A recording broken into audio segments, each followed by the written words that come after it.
본 영상은 박태우 집사님과 김경희 권사님의 후원으로 제작되었습니다.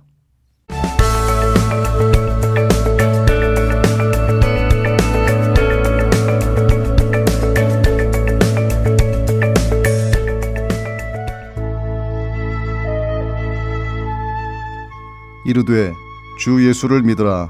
그리하면 너와 내 집이 구원을 받으리라 하고.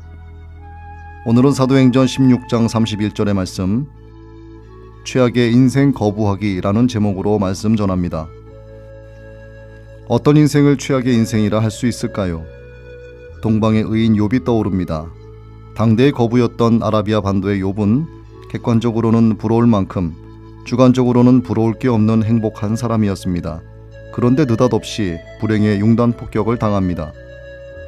욥의 11매가 모여 식사하는 집이 태풍에 주저앉아 모두 압사하고 그 많던 가축대는 두 떼의 강도들에게 약탈당하고 남은 가축들도 벼락으로 죽었습니다. 그의 백이 0이 되었습니다. 오래전 우리 교회에 나오시던 운태 목사님이 낸 고난의 숲을 지나서라는 제목의 책이 있습니다.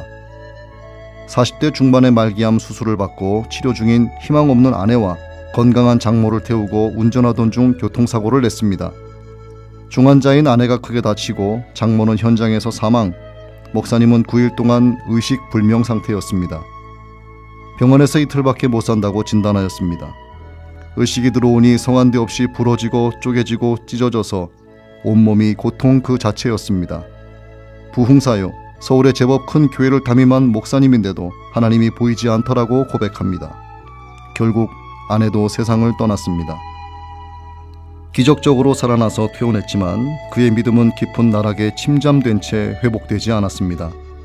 죽기로 작정하고 기도원으로 들어가 금식하였습니다. 죽을 때까지 금식할 각오였다고 합니다. 금식 12일이 되었을 때 중학생 아들이 큰 사고로 중상을 입었다는 급보를 받고 병원으로 달려가니 얼굴과 머리가 붕대로 감겨 있었습니다. 겨우 눈과 입만 터놓았습니다. 큰 유리물을 깨뜨리는 사고를 쳤는데 그 많은 유리 파편이 소년의 머리와 얼굴로 폭우처럼 쏟아져 내렸습니다. 핏덩어리 그 어린 아들이 간신히 입을 열었습니다. 아빠, 그래도 눈을 다치지 않아서 하나님께 감사해요. 그 한마디가 하나님이 그에게 주시는 충격적 메시지였습니다. 그리하여 그 목사님은 비로소 정신을 가다듬게 되었고 영육간의 회복이 이루어졌다고 했습니다. 인간의 의지와 노력으로 극복하기 어려운 시련이 있습니다.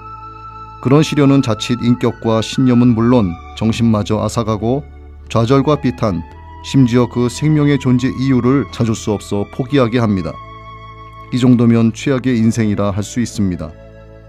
그런 일들이 우리 주변에서 허다하게 발생하고 있습니다. 그러나 그런 것이 최악은 아닙니다. 정말이지 끔찍한 최악의 인생은 따로 있습니다. 문제는 그들이 최악의 인생이면서 최악으로 생각하지도 느끼지도 못한다는 데 심각성이 있습니다. 그건 사실상의 마비 상태입니다. 영적 마비입니다. 그런 사람은 이 세상을 전부로 압니다. 출생에서 죽음까지를 인생의 전부로 압니다. 아무리 많은 지식이 그의 머릿속을 꽉 채우고 있어도 그는 그 이상을 모릅니다. 그래서 개인의 종말이 오면 준비되지 못한 종말이어서 당황하고 그의 영혼이 갈 미지의 세계에 대한 두려움을 느낍니다. 영혼이 없다면 두려움도 없습니다. 개인의 종말, 그 끔찍한 종말이 와야만 비로소 그런 두려움이나마 느낍니다. 그 인생 전반에 걸쳐 가장 큰 두려움과 극통을 동시에 맛봅니다. 세상 지식이 태산인 사람도 속수무책입니다. 한번 죽는 것은 하나님이 정하신 바요.